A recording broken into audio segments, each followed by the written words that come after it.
ఓం శుక్లాంబరధరం విష్ణుం శశివర్ణం చతుర్భుజం ప్రసన్నవదనం ధ్యాయే సర్వవిఘ్నోపశాంతయే సదాశివసమారంభాం శంకరాచార్యమధ్యమామస్మదాచార్యపర్యంతాం వందే గురుపరంపరాం శృతిస్మృతిపురాణానాం ఆలయం కరుణాలయం నమామి భగవత్పాదశంకరం లోకశంకరం వాగర్ధవ సంపృక్త వాగర్ధః ప్రతిపత్తయే జగతః పితరౌ వందే పార్వతీ పరమేశ్వరౌ కూజంతం రామ రామేతి మధురం మధురాక్షరం ఆరుహ్య కవితా శాఖాం వందే వాల్మీకి కోకిలం ఆపదామపహర్తారం ధాతారం సర్వసంపదాం లోకాభిరామం శ్రీరామం భూయో భూయో నమామ్యహం సదానంబవృక్షస్య మూలాధివాసా సుధాశ్రావణం దక్తమప్యప్రియంతం తరం కల్పవృక్షాదికం సాధయం తనమామీశ్వరం సద్గురుం సాయినాథం. సభాయే నమః. శ్రీ గురుభ్యో నమః. శ్రీ షిరిడి సాయి ఆధ్యాత్మిక సత్సంగ కార్యక్రమం ప్రతి శనివారం కూడా భక్తుల గృహాల్లో ఈ కార్యక్రమం నిర్వహణ చేసుకుంటూ శ్రీమద్ రామాయణానికి సంబంధించినటువంటి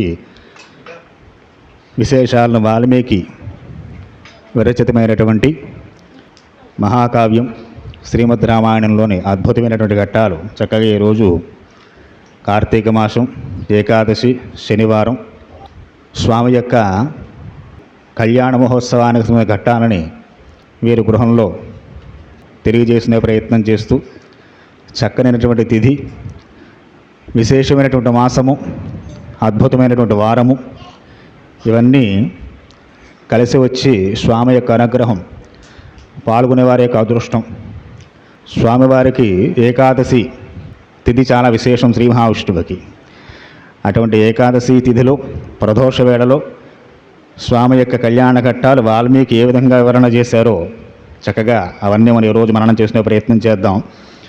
గత వారం శివధనుర్భంగా అటువంటి కార్యక్రమం జరిగింది.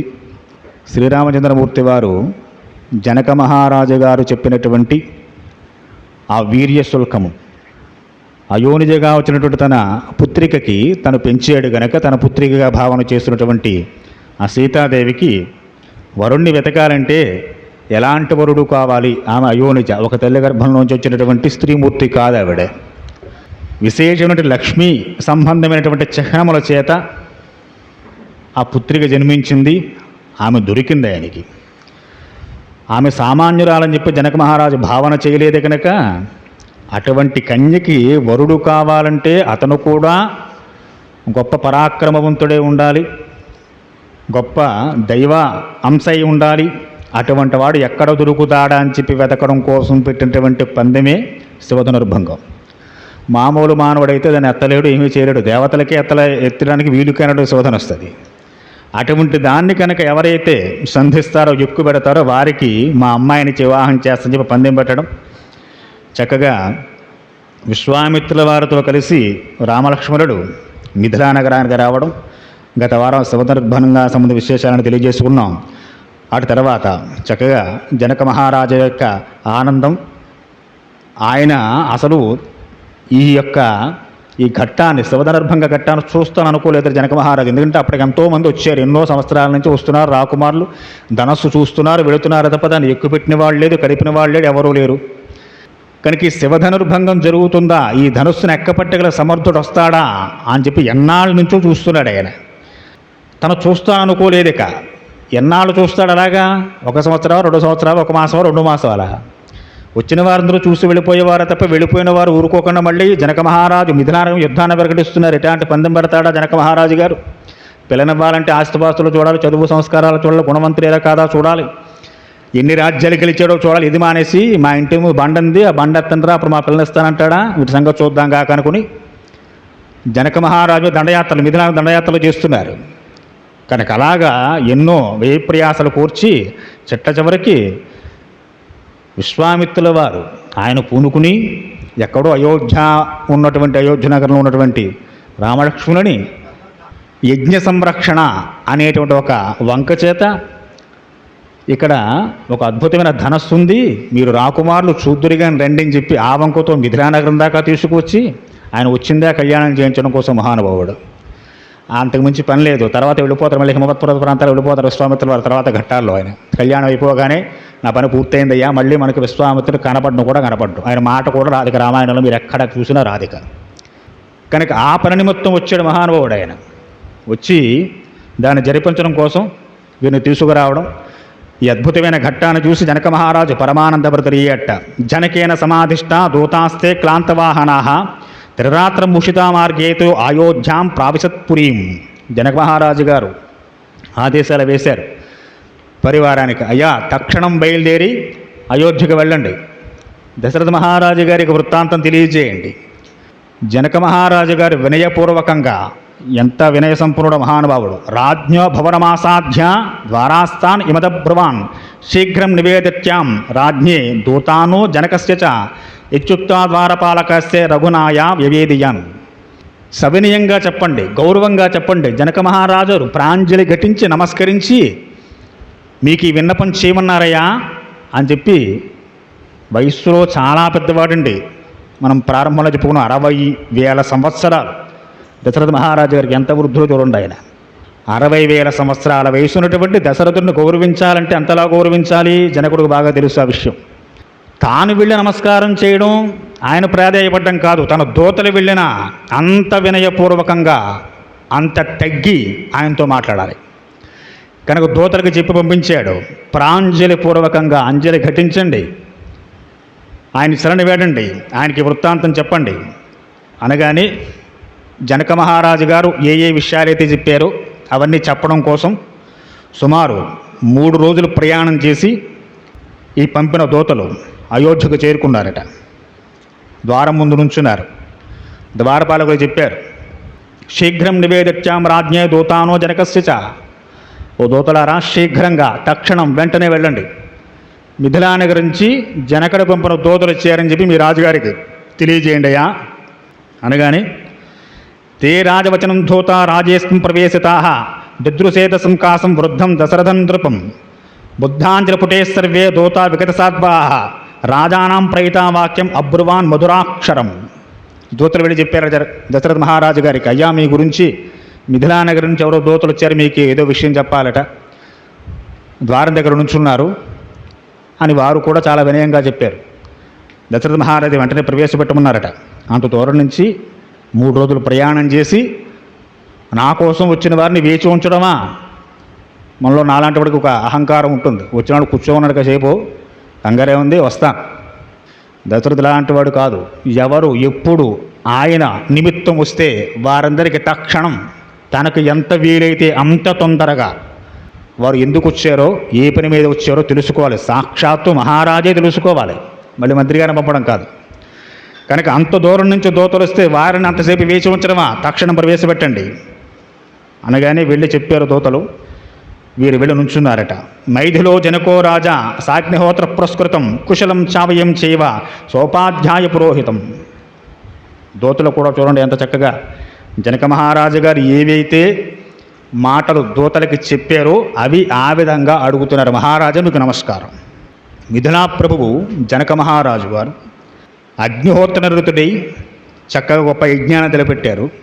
ఆ యజ్ఞానికి ఎంతోమంది పురోహితులు మహర్షులు ఎంతోమంది విచ్చేశారు. ఆయన మీ క్షేమాన్ని, మీ మంత్రుల యొక్క క్షేమాన్ని, మీ రాజ్య యొక్క ప్రజల యొక్క క్షేమాన్ని అడుగుతున్నారయ్యా. ముహుర్ముహుర్మధురాయ స్నేహ సంయుక్తయా గిరా జనకస్య మహారాజా పృచ్యతే నపరస్సరం. ఆ జనక మహారాజు గారు ప్రాంజలి ఘటించి మీతో స్నేహాన్ని కోరుకుంటున్నారు, మీతో స్నేహం చేయాలనుకుంటున్నాడు ఆయన. పృష్ట్వా కుశలమన్యగ్రం వైదేహో ముధిలాధిప కౌశికానుతే వాక్యం భవంతం ఇదమబ్రవీత్. ఓ దశరథ మహారాజా, మా ప్రభువు మీ అందరి క్షేమాన్ని అడిగి, మీ కుశలం, వయసులో బాగా పెద్దవారు మీరు, మీ ఆరోగ్యం ఎలా ఉంది, బాగుందా, చక్కగా ఉందా, రాజ్యపాలన బాగా జరుగుతోందా, ఇవన్నీ అడిగి మీతోటి చక్కగా మీ క్షేమ సమాచారం ముందు తెలుసుకున్న తర్వాత ఆయన మీతో ఈ స్నేహాన్ని కోరుకుంటున్నారు. ఆయన చెప్పిన వాక్యాలు మీ ముందు ఉంచుతున్నాం. మహారాజా, పృష్ట్వా కుశలమవ్యగ్రం వైదేహో మిథిలాధిప కౌశికానుభతే వాక్యం భవంతం యదమబ్రవీత్. ఓ దశరథ మహారాజా, జనకుడు మాట్లాడుతున్నట్టుగా చెబుతున్నారు అక్కడ. పూర్వం నేను ఒక ప్రతిజ్ఞ చేశానయ్యా, నా కూతురు మైథిలి సీత, ఆమెని ఎవరైతే శివధనుస్సుని ఎక్కుపెడతారో వారికిచ్చి వివాహం చేస్తానని చెప్పి నేను శపథం చేశాను. పూర్వం ప్రతిజ్ఞా విదిత వీర్యశుల్కేన, ఎవరైతే ఆ గొప్ప వీరత్వాన్ని చూపిస్తారో వారికి మా అమ్మాయి ఇస్తానని చెప్పి. సేయం మమ సుతారాజన్ విశ్వామిత్ర పురైస్తరై యదృచ్ఛయాగతైర్విష్ణే నిర్జితావ తవ పుత్రకై. మా పూర్వజన్మ సుకృతము లేదా నా యొక్క అదృష్టము, మా రాజ్యానికి విశ్వామిత్రుల వారు వచ్చారు. విశ్వామిత్రుల వారు ఒకరేనా? కాదు, మీ పుత్రులతో కూడి వచ్చారు. మా అదృష్టవశాన్ని వచ్చారు ఆయన. తచ్చరాజన్ ధనుర్విద్యం మధ్యే భగ్నం హతనాం రామేణి మహారాజా మహాత్యాం జనసంపది. ఇతఃపూర్వం ఎంతోమంది రాజులు, రాకుమారులు, చక్రవర్తులు వచ్చారు ఆ శివధనుస్సును చూడడం కోసం, దాన్ని ఎక్కుపెట్టడం కోసం. ఎవరికీ సాధ్యం కాలేదు. మహారాజా దశరథ, విశ్వామిత్రుల వారి వెంట వచ్చిన మీ పుత్రులు సామాన్యులు కారు వారు. అందులో మీ పెద్దబ్బాయి రాముడు, ఆయన ఈ శివధనుస్సుని భగ్నం చేశారయ్యా. తస్మై దేయ మయా సీత వేదశుల్క మహాత్మనే ప్రతిజ్ఞాం కర్తుమిచ్చామి తదుజ్ఞమర్హసి.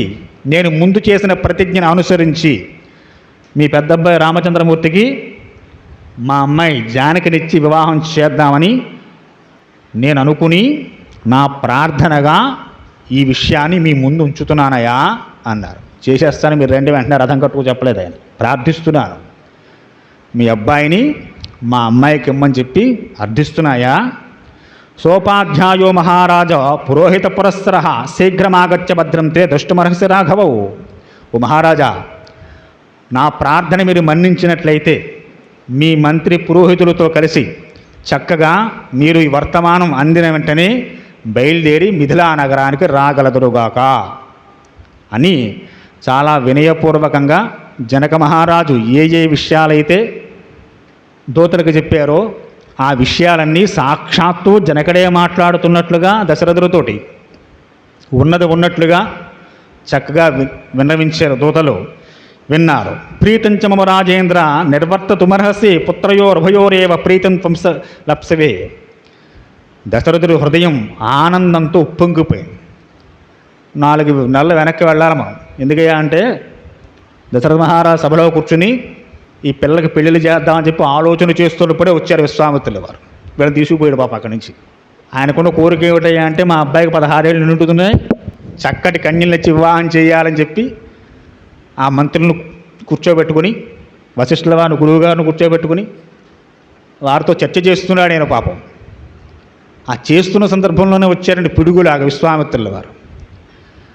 ఆయన మనసులో ఉన్న కోరికదే వాళ్ళ పిల్లలకి పెళ్ళిళ్ళు అవ్వాలని. ఏ తల్లిదండ్రులుగా అంతేగా. కనుక అంత గొప్ప వాక్యం ఎప్పుడైతే ఈ వీర్యశుల్కంతో శివధనుస్సుని భగ్నం చేసి తన యొక్క శక్తి సామర్థ్యాలను చూపించి తన పెద్ద కుమారుడు జ్యేష్ఠపుత్రుడు శ్రీరామచంద్రమూర్తి వారు మిథిలాధిపతి జనక మహారాజు యొక్క కూతుర్ని వివాహం చేసుకుంటున్నారు. ఆయన ఇస్తా ఉంటున్నాడు కన్యని. కోరి వచ్చారండి. ఎంత ఆనందం ఇక ఆయనకి. వెతుక్కోక్కర్ లేకుండా ఫోటోలు ఇవ్వండి, డేట్ ఆఫ్ బర్త్లు ఇవ్వండి, రాశి ఏమిటి, నక్షత్రం ఏమిటి, కుదురుతుందా కుదరదా, ఇవేమీ లేవు. కనుక ఇన్ని లంపటాల్లో ఉన్నటువంటి దశరథ మహారాజు గారికి ఎప్పుడైతే తాను వివాహ ప్రయత్నం చేస్తుండగా విశ్వామిత్రుల వారు వచ్చి వారిద్దరిని తీసుకెళ్ళిపోయారో శాన్నాళ్ళు గడిచిపోయింది.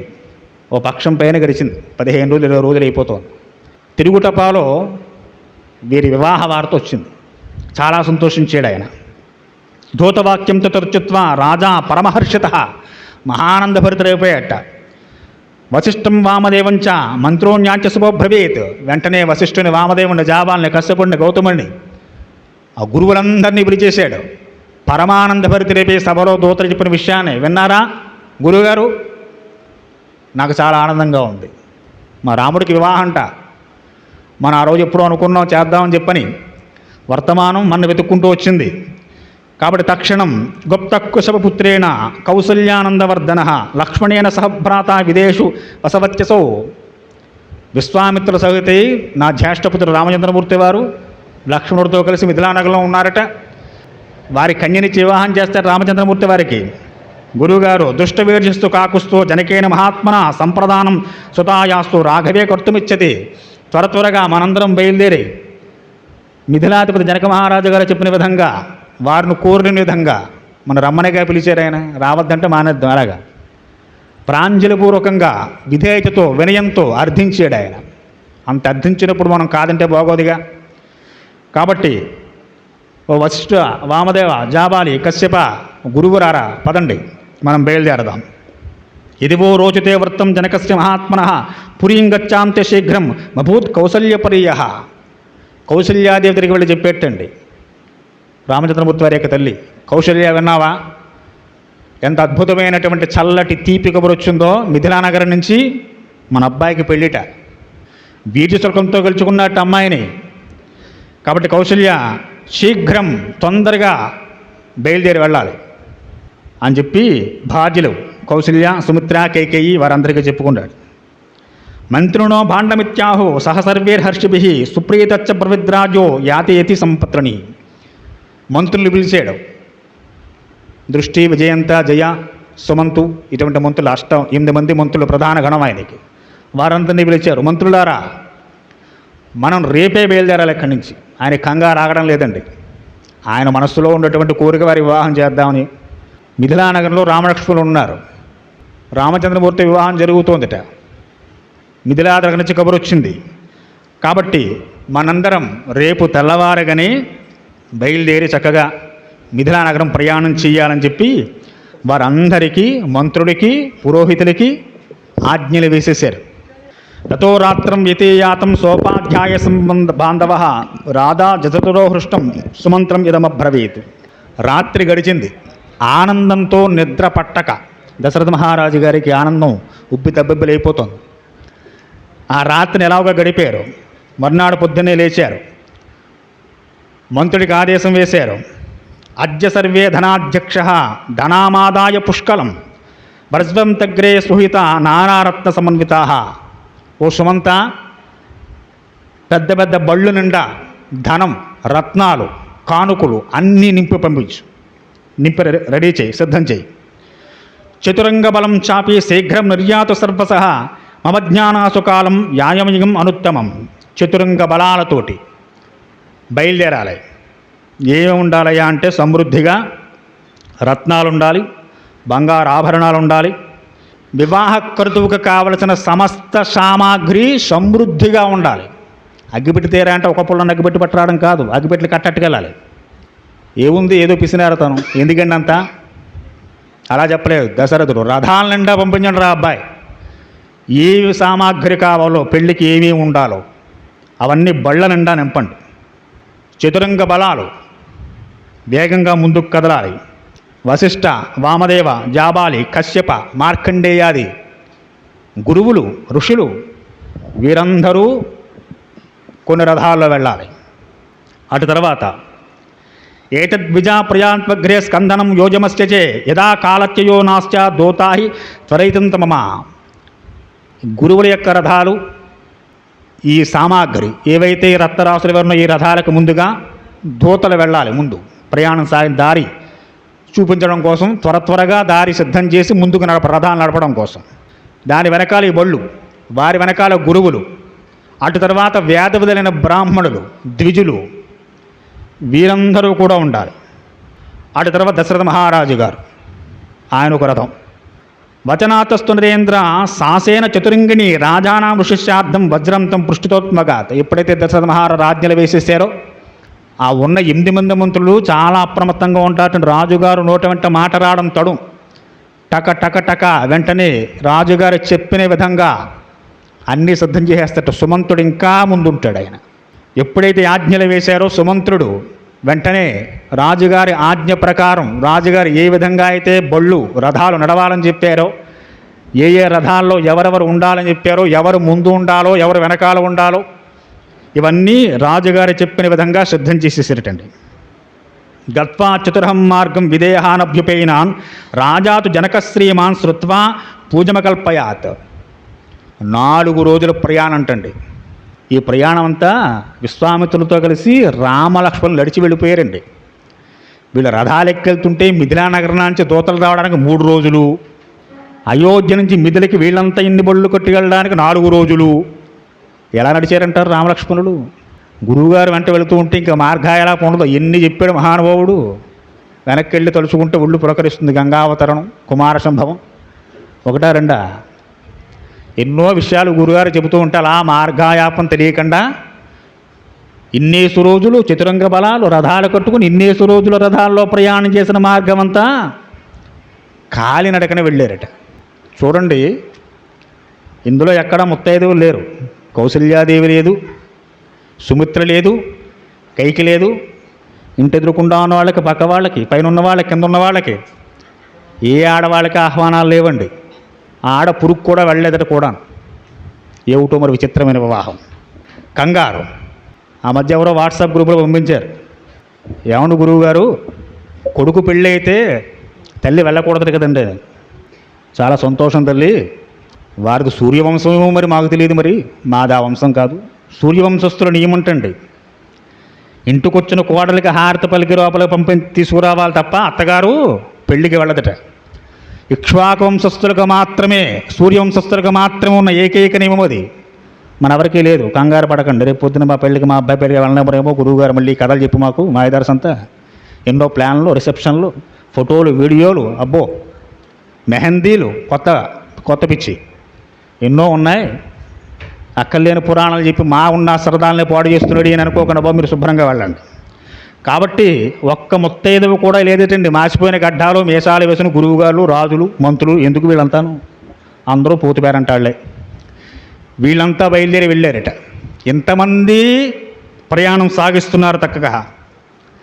తతో రాజనమాసాధ్య వృద్ధం దశరథం నృపం జనకో ముదితో రాజా హర్షం చ పరమం యమౌ.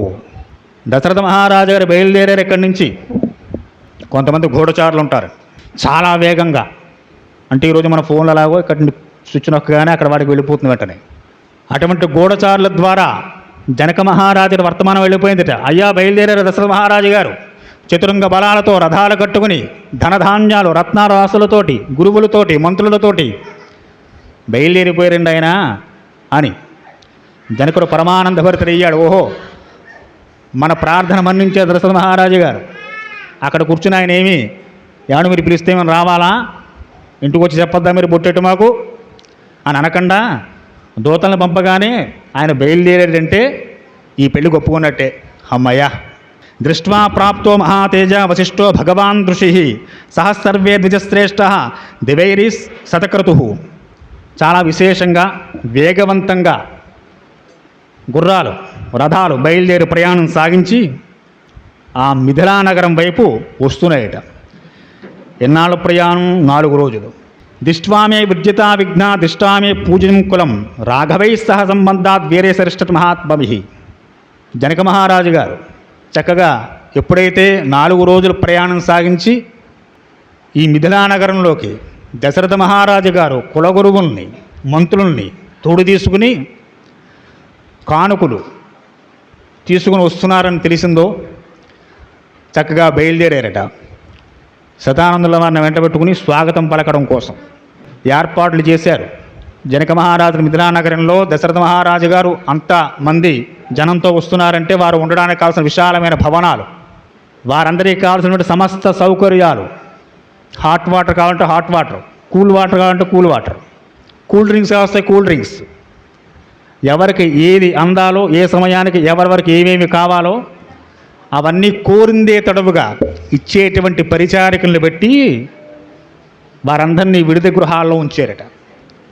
మామూలు సామాన్యుడు కాదు, వయస్సులో బాగా వృద్ధుడు దశరథ మహారాజు గారు. ఎన్నో యజ్ఞాగాది కృతువులు చేసినటువంటి వాడు, మహానుభావుడు.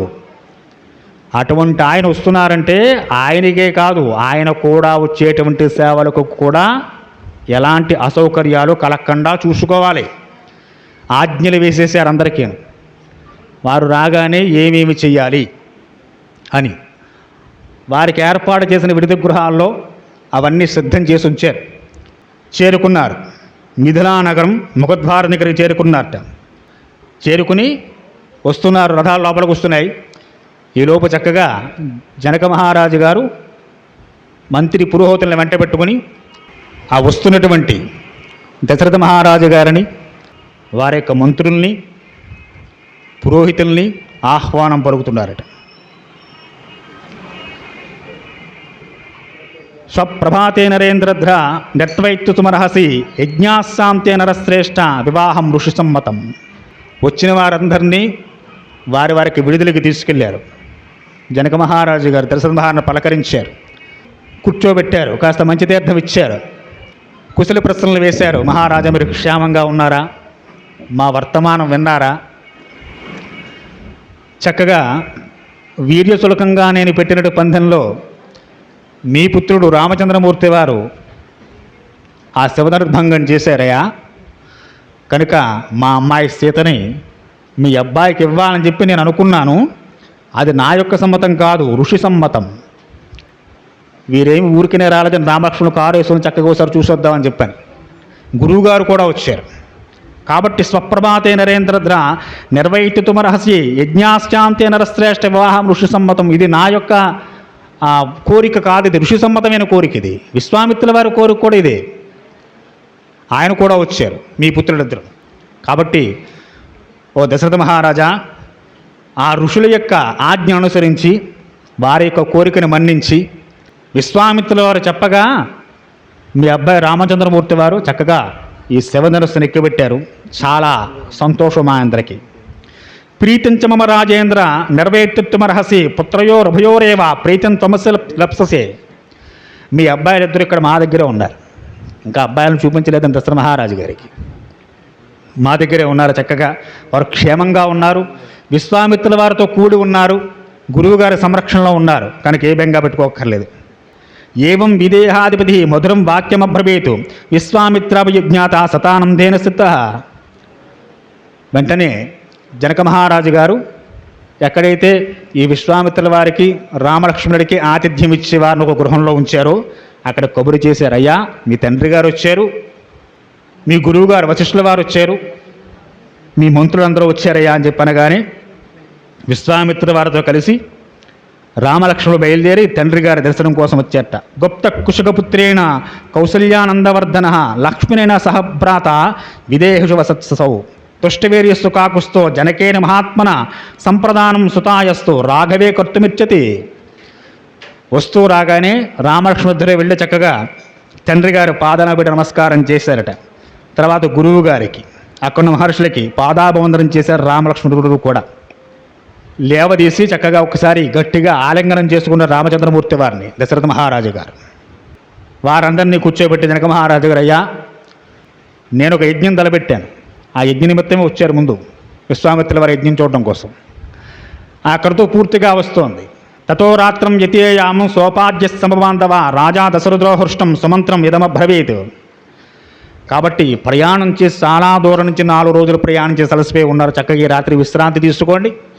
రేపు పొద్దున్నే చక్కగా మనం మాట్లాడుకుందాం అన్ని విషయాలు. గురువుగారిని పక్కన పెట్టుకుని ఒక నిర్ణయానికి వద్దాం. వివాహం ఎలా జరగాలి, ఏం చెయ్యాలి, ఇవన్నీ కూడా అని చెప్పి ఆ రాత్రికి విశ్రమింపజేశారట దశరథ మహారాజు గారు. గురువులు బంధువులతో ఉన్నట్టు కూడి ఆ రాత్రి విశ్వసించారు. అద్య సర్వేదనాధ్యక్ష ధనురాదాయ పుష్కరం వజ్రం త్రగ్గే సమాహిత నారార్థ సమన్వితా. చక్కగా ఎన్నో రథాలు కట్టుకుని ఎన్నో బళ్ళు కట్టుకుని అంత ధనాలతో వచ్చిన ధనరాశులన్నింటినీ కూడా చక్కగా ఒక విశాలమైనటువంటి మందిరాల్లో ఉంచారు. ప్రాతకాలం అయింది. తతప్రభాతే జనక కృతకర్మ మహర్షిభి ఉవాచ వాక్యం వాక్యజ్ఞ సతానంద పురోహితం. గురువుగారు సతానందుల వారిని తీసుకుని జనక మహారాజు గారు ఎక్కడైతే దశరథ మహారాజు గారు విడిది చేశారో ఆ విడిది గృహానికి వెళ్ళారట. మాట్లాడుతున్నారు. భ్రాత మమ మహాతేజ యవీయా నిర్ధార్మిక కుశధ్వజ ఇతి ఖ్యాత పురీం అద్యన సతతం. ఓ మహర్షి దశరథ మహారాజుకి వెళ్ళి ఆయన కుశలపరిశలు వేసిన తర్వాత శతానందుల వారితో చెప్తున్నారు జనక మహారాజు గారు, చక్కగా మన అభ్యర్థన మన్నించి ఈ వివాహానికి సమ్మతించి దశరథ మహారాజు గారు ఇవన్నీ ఆయన ముందు జరుగుతున్న మాటలు మన దగ్గరికి విచ్చేశారు. నాది ఇంకో కోరుకుంది. అదేమిటి అంటే శివధనుర్భంగం చేసినటువంటి రామచంద్రమూర్తి వారికి సీతనిస్తాం. జనకుడికి ఇంకో కూతురు ఊర్మిళ. సీతాదేవి వచ్చిన తర్వాత కలిగింది ఆమె. కాబట్టి రాముడు కూడా వచ్చిన లక్ష్మణస్వామి వారికి మా అమ్మాయి రెండో అమ్మాయి ఊర్మిళ వచ్చి వివాహం చేద్దాం అనుకుంటున్నాను అని తన మనసులో ఉన్నటువంటి మాట బయటపెట్టారట. ఇది ఎవరికి చెప్పారు? శతానందుల వారు ముందు గురువుగారికి చెప్పారు. ఆ గురువుగారు చెప్పిన గురువుగారి సమక్షంలో దశరథ మహారాజు గారు కూడా చెప్పారు. ఇంకో విషయం, భ్రాతామ మహాతేజ యవేయా ధర్మం యానిద ధార్మిక కుశధ్వజ ఇతి ఖ్యాతం పురీం అద్యవసత్ శుభం. ఇంకో విషయం కూడా గురువుగారు, నాకో తమ్ముడున్నాడు కుశధ్వజుడు అతని పేరు. ఆయనకో 2 కూతుళ్ళు ఉన్నారు. జనకుడికి 2 కూతుళ్ళు, ఆయన తమ్ముడు కుశధ్వజుడికి 2 కూతుళ్ళున్నారట. మాండవి శృతకీర్తి అని చెప్పని. ఈ దశరథ మహారాజు గారికి 4 కుమారులు ఉన్నారుగా, మా తమ్ముడు కూతురు లేనటువంటి ఈ మాండవీయ శృతకీర్తుల్ని ఆ భరత శత్రుఘ్నులకి ఇచ్చి వివాహం చేద్దామన్న మనసులో కోరిక. కుశధ్వజులు ఇప్పుడు ఎక్కడున్నాయా అంటే సాంకేశ్య రాజ్యాన్ని పరిపాలన చేస్తున్నాడు ఆయన. ఈ సాంకాస్య రాజ్యాన్ని నుంచి ఈ శివధనుసుని ఎక్కువ పెట్టడం కోసం అక్కడి నుంచి కూడా రాజుగారు వచ్చారు. ఆయన కూడా విల్లు ఎక్కువ పెట్టలేక అబాసుపాలై జనక మహారాజు క్రోధం పెంచుకుని యుద్ధం చేశాడు. ఆ యుద్ధంలో ఆ సాంకాస్యాధిపతి మరణించాడు. మరి రాజు లేని రాజ్యం విచ్ఛిన్నమవుతుంది, ప్రజలు అధర్మవర్తులు అవుతారు కనుక నా తమ్ముణ్ణి కుశధ్వజుణ్ణి ఆ రాజ్యానికి ప్రభువుగా నియమించాను. కాబట్టి ఇప్పుడు నేను చేస్తున్న యజ్ఞానికి కూడా నా తమ్ముడు ఎంతో సహాయం అందించాడు. కాబట్టి తక్షణం కుశధ్వజుడికి కబురు చేస్తాను. వారి యొక్క కూతురులను కూడా తీసుకుని వచ్చి చక్కగా ఈ దశరథ మహారాజు 4 కుమారులకి ఈ 4 కన్యల్ని ఇచ్చి వివాహం చేద్దాం అనుకుంటున్నానయ్యా అని చెప్పి శతానందుల వారు గురువు గారు చెప్పారట. వార్యాపలక పర్యంతం పిబన్నాక్షుమదీనదేం సాంకాస్యం పుణ్య సంకాసం విమానమివ పుష్పకం. జనకుడు ఎంత తొందరగా ఉన్నాడు అంటే ఒక పుష్పక విమానం లాంటి తీసుకుని వెళ్ళండి అన్నారట. ఆయన కూడా అంతా తొందరగా ఉన్నాడు. ఆయన తన తమ్ముడికి కబురు పెట్టడం కోసం పెట్టి అక్కడి నుంచి దశరథ మహారాజు గారు వచ్చేసారు మిథిలా నగరానికి. భరత శత్రుఘ్నులు 2 పుత్రులతో కలిసి, మంత్రులతో కలిసి, పురోహితులతో కలిసి వచ్చేసాడు ఆయన. కాబట్టి ఓ కుశధ్వజ నువ్వు కూడా తొందరగా బయలుదేరరా అని చెప్పడం కోసం అంత వేగంగా వెళ్ళి దూతలను పంపించేట. తమహం దృష్టం ఇచ్చామి యజ్ఞగోప్తే సమేమత ప్రీతిం స్వమహాతేజ ఇమాం భోక్తమయా సహ ఏ ముక్తేతి వచనే శతానందస్య సన్నిధౌ అగతా కేచిద్ వ్యగ్ర జనకస్థాన సమాధిసత్. శతానందుల వారి సమక్షంలో ఈ మాటలనేవి వెంటనే సాంకాస నగరానికి కబురు పంపించారు కుశధ్వజుడికి. కుశధ్వజుడు కూడా బయలుదేరి చక్కగా ఆయన కూడా మిథిలా నగరానికి వచ్చారట. సాంకాస్యం తే సమాగత్య దదృశత్ కుశధ్వజం నవేదయాన్ యదువర్తం జనకస్య చింతతం తద్వృతం నృపతం శ్రుత్వా దూతశ్రేష్ఠర్ మహాబలై.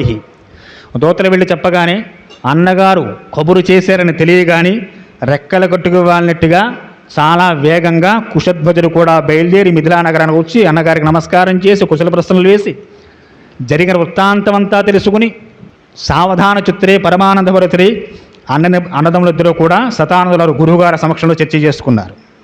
పూర్తయ్యే మాటలు సరే ఈ విషయాన్ని దశరథ మహారాజు గారు కూడా ముందు కూడా ఉంచాలి. ఆయన కూడా ఒప్పుకోవాలిగా. మేము పిల్లలు ఇస్తానంటే బాగానే ఉంది, మీరు ఇస్తారు బాగానే ఉంది, మా అబ్బాయి ఒప్పుకోవద్దండి, మరి వాడికి ఇష్టం ఉందో లేదో, మరి మీ అమ్మాయి చదివిందో బాగా సాఫ్ట్వేర్ ఇంజనీర్ చేస్తుందో లేదా హార్డ్వేర్ మరి మాకు తెలియదుగా. ఇప్పుడు మళ్ళీ ఒక పెద్ద సమస్య అండి. సమాన ఉద్యోగాలు, సమాన జీతాలు, సమాన స్థాయిలు. తక్కువైతే పంచేది, రూపాయి తక్కువైనా జీతం పంచేదని మళ్ళీను. ఈనాడు వివాహ వ్యవస్థ అలా ఉంది కదా, అన్నీ సమానంగా ఉండాలంటారు. మరి వీర్యంతో గెలుచుకున్నాడు రామచంద్రమూర్తి బాగా ఉంది, సీతమ్మ వారిని ఇస్తా అన్నారు. సరే వాడేదో ఊరుకున్నాడు అనుకోడు. రాముడైతే బుద్ధిమంతుడు, రాముడు మంచి బాలుడు కనుక ఆయన కూడా వచ్చిన లక్ష్మణస్వామి కూడా అన్నగారి మాట జవదాట కనుక ఆయన ఊరుకుని ఉండొచ్చు. మరి భరత శత్రువులు ఇక్కడ లేరు, వారు ఎక్కడి నుంచి అక్కడి నుంచి బయలుదేరి వచ్చారు. సడన్గా వచ్చిన వెంటనే మీకు కూడా పెళ్ళిరే అబ్బాయి అంటే ఎలా కుదురుతుంది పాపం.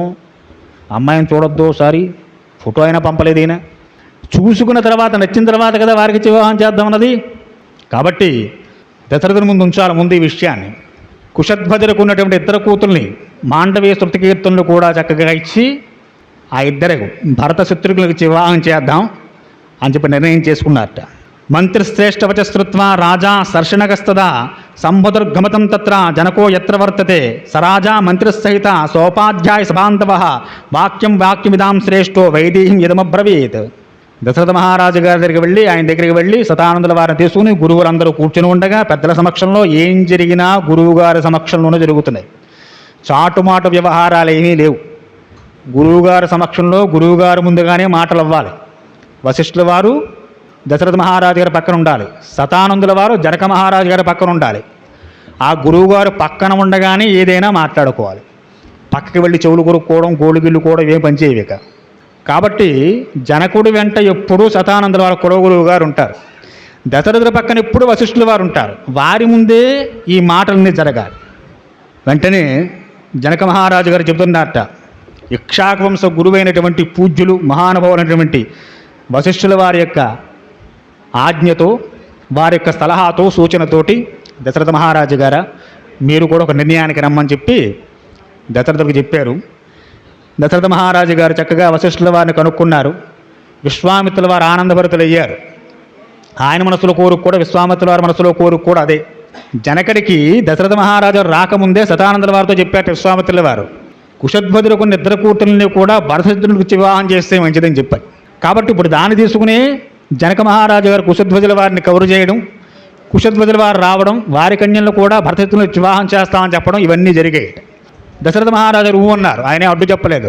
బాగా సంతోషించాడు, చాలా ఆనందపడ్డాడు. విశ్వామిత్రుల వాడు పరమానంద భరితుడయ్యారు. సరే, ఇంతవరకు బాగానే ఉంది. ఇప్పుడు దశరథ మహారాజు గారు అంటున్నారు జనక మహాపతితోటి, ఏవముక్త నరశ్రేష్ఠ రాజ్ఞాం మధ్యే మహాత్మనం తుష్ణీం భూతే దశరథే వశిష్ఠో భగవాన్ దృషి ఉవాచ వాక్యం వాక్యజ్ఞో వైదేహిం నపరోధమం. ఓ విదేహ ప్రభువా, మహారాజా, జనక మహారాజా, సరే మన వివాహాలు నిశ్చయం చేసుకున్నాం, చాలా సంతోషం.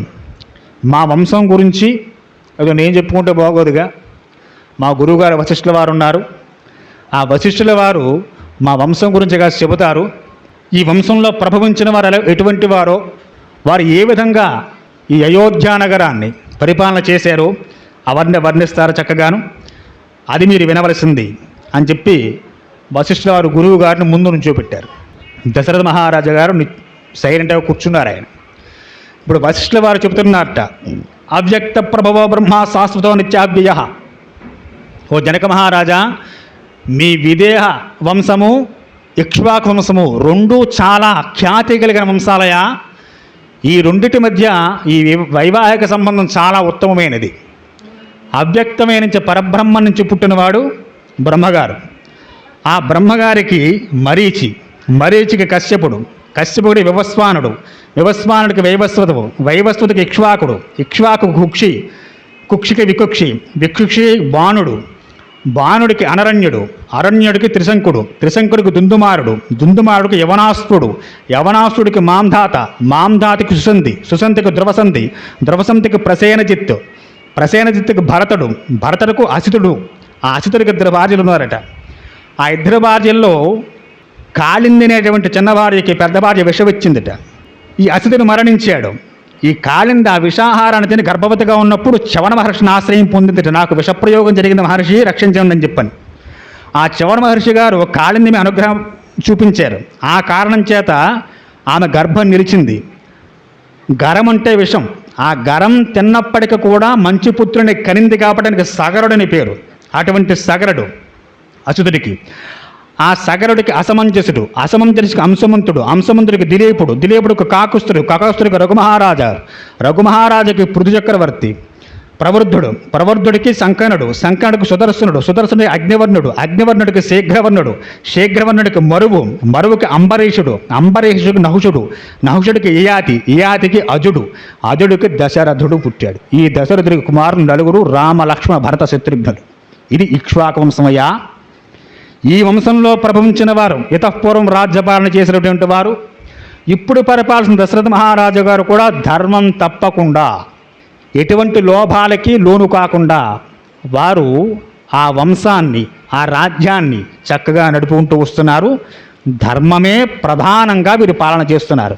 కాబట్టి ఈ దశరథ మహారాజు పుత్రులైనటువంటి రామ భరత లక్ష్మణ శత్రుఘ్నులకి మీ కూతుళ్ళైనటువంటి సీత, ఊర్మిళ, మాండవి, శృతకీర్తుల్ని వివాహం చెయ్యవలసింది అని గురువుగా అభ్యర్థిస్తున్నాను అని ఆ వంశం యొక్క విశేషాలన్నీ కూడా వశిష్ఠుల వారు చెప్పారట.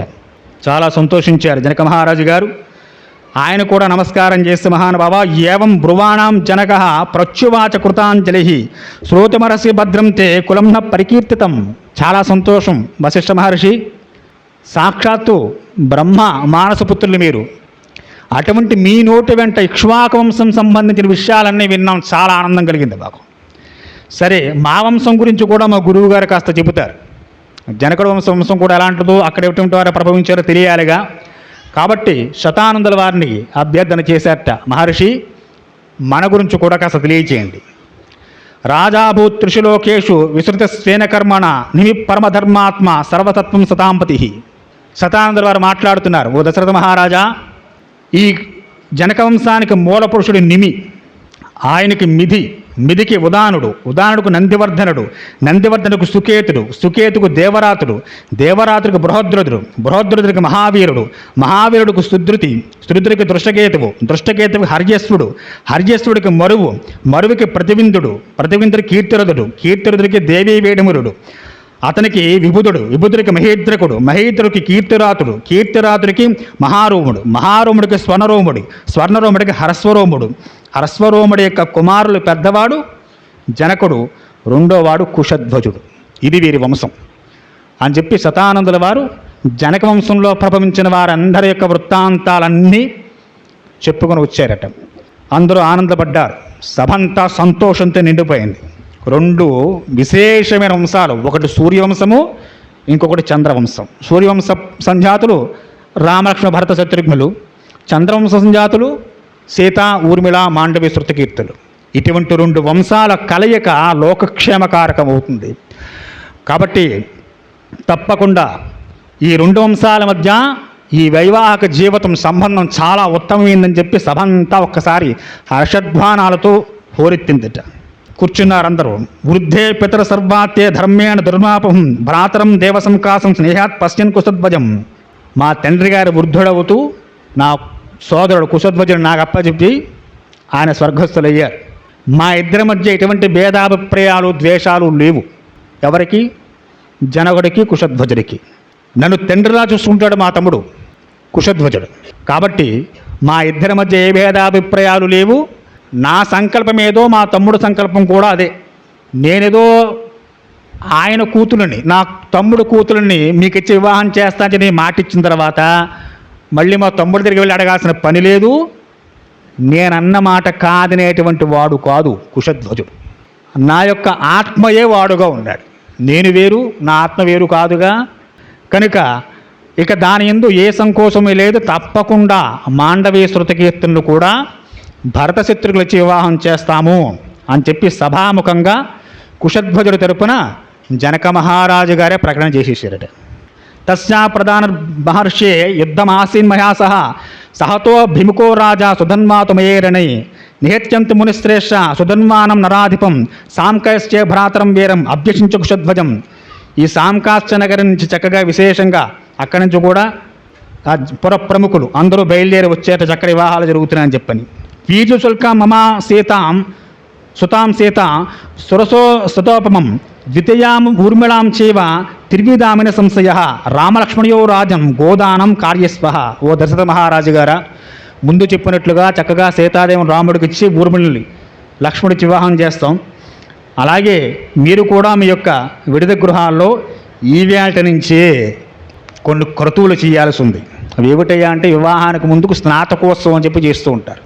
జనక మహారాజు గారు చెబుతున్నారట, నా యొక్క ఈ యజ్ఞ కార్యక్రమం రేపటితో పూర్తయిపోతుంది. పితృకార్జించ భద్రంతే తదో వైవాహికం కురు ముఖాహ్యజ్ఞ మహాబాహు తృతిమే దివసే ప్రభో. ఈరోజు మఖా నక్షత్రం, రేపు పుబ్బ. ఉత్తర పొలిగే నక్షత్రంలో ఈ నలుగురికి వివాహాలు జరుగుతాయి.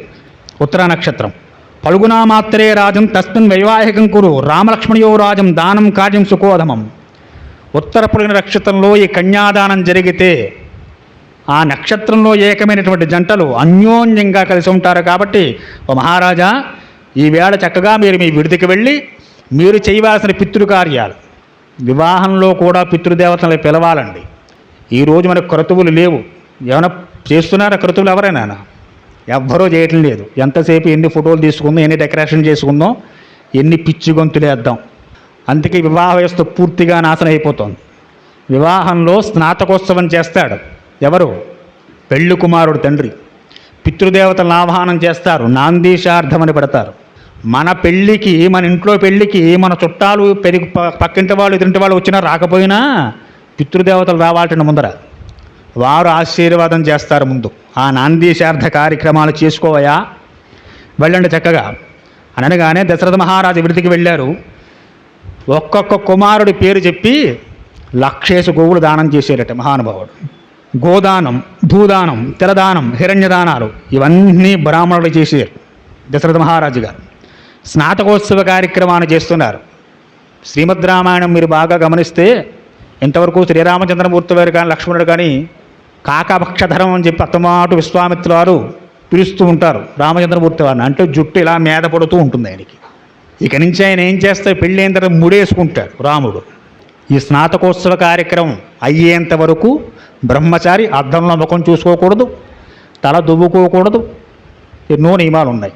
కనుక పెళ్లి ముందు వరకు మీరు చూస్తే రామచంద్రమూర్తి వారు జుట్టు అంతా ఇలా శుభ్రంగా భుజానకి వేలాడుతూ జులపాల జుట్టు కలిగి, అందుకే విశ్వామిత్రుల వారు ఎక్కడికి చూసినా కాకభక్షధరం అంటూ ఉంటాడు ఆయన. ఉంగరాలు రింగుల జుట్టు ముఖం మీద పడిపోతూ ఉంటే గాలిక ఎగురుతూ ఉంటాయని చూస్తే అందంగా ఉంటాడట విశ్వామిత్రుల వారికి. ఇక అలా కనపడ్డా ఆయన పెళ్ళి అయిన తర్వాత పైకి ముడేస్తాడు, మొత్తం అంతా ముడి వేసి కనిపిస్తాడు రాముడు ఇక్కడి నుంచి ఎప్పుడు కనపడినా మనకి. కనుక అటువంటి స్నాతకోత్సవం బ్రహ్మచారిగా ఉన్నవాడు అద్దంలో ముఖం చూసుకోకూడదు, జుట్టు దువ్వకూడదు, ఎన్నో నియమాలు ఉన్నాయి. గురువుగారు అప్పుడు స్నాతకోత్సవంలో చెబుతారు, నాయన గృహస్థ ధర్మాన్ని జాగ్రత్తగా పాటించు. బ్రహ్మచారి ధర్మాలు ఏమున్నాయి? చేస్తే భిక్షావందనం, ఎవరినే పడితే తినడం పడుకోవడం. మరి గృహస్థకు చాలా ధర్మాలు ఉన్నాయి.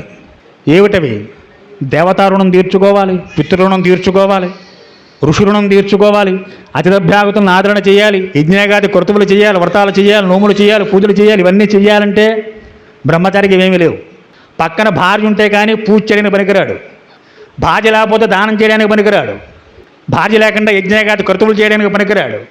అందుకే ఉత్తరాఖండ్లో చెబుతారు, సీతమ్మ వారు వనాలకు వెళ్ళిపోయిన తర్వాత ఆయన యజ్ఞ అశ్వమేధయాగం చేయాల్సి వస్తే బంగారు సీతను పక్కన పెట్టుకుని హోమం చేశాడు. లేకపోతే రాముడు దాన్ని పనికిరాడు భార్య లేకపోతే. అతిథభ్యాగతులను ఆదరించాలి, ఇంటికి అతిథి వస్తారు భోజనం పెట్టాలి. నేను ఉడితే వస్తుంది ఉప్పు ఎక్కువ, కారం తక్కువ, మాడిపోయి అతిథికి అలాంటి భోజనం పెడితే తింటాడా? శపిస్తాడు కూడాను, చీ వెధవ ఇలాంటి భోజనం పెట్టావు నాకని. వంట చక్కగా చేసి పెట్టాలిగా వచ్చిన అతిథికి. ఇటువంటి అతిథిని ఆదరించాలంటే భార్య ఉండాలి, లేకపోతే అతిథి సేవ లేదు. ఇంతమంది గృహస్థుల మీద ఆధారపడి జీవిస్తూ ఉంటారండి, సాధువులు, సన్యాసులు, ఋషులు. పితృరుణం తీర్చుకోవాలి, సంతానాన్ని పొందాలి, పితృరుణం తీర్చుకోవాలి. భార్య లేకపోతే లేవుగా. కనుక రాముడు సీతమ్మ వారిని చేపట్టిన తర్వాతే గొప్పవాడన్నారు త్యాగరాజస్వామి. అంతకుముందు ఏముంది అని బడాయి, ఏం చేసావు, శివదర్భంగం చేస్తే గొప్ప అయిపోయింది నిదలకాయ. సీతమ్మ వారు చెయ్యి పట్టుకున్న తర్వాత రాముడు సంపూర్ణమైన రాముడు అయ్యట. అంతవరకు ఉత్తుత్తి రాముడు అంతే. ఏదో శివదర్భంగం చేశాడు, తాటకా సంహారం చేశాడు, యజ్ఞ సంరక్షణ చేశాడు, అవేం గొప్ప విషయాలయ్యా. ఇక తర్వాత వస్తాయి రాముడు చేసే ఘనకార్యాలు ఎన్నో. ఇవి చూసిన చాలా చిన్నవి ట్రయల్స్ అన్నమాట ఇవన్నీ. అసలు మ్యాచ్ ఎదురుంది.